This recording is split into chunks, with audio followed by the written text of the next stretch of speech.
How to uninstall FaceApp? First of all, open the Settings app on your device to manage your installed applications.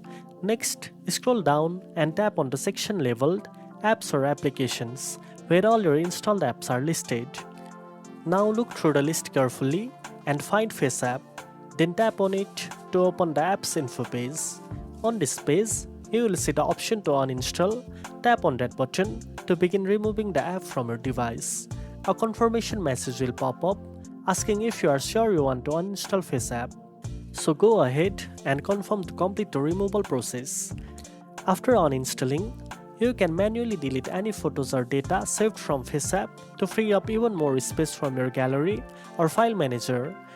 Removing FaceApp will help you regain storage and stop it from running in the background or using device resources. Now you know how to uninstall FaceApp properly. If you found this video helpful, don't forget to like, share and subscribe for more editing tips.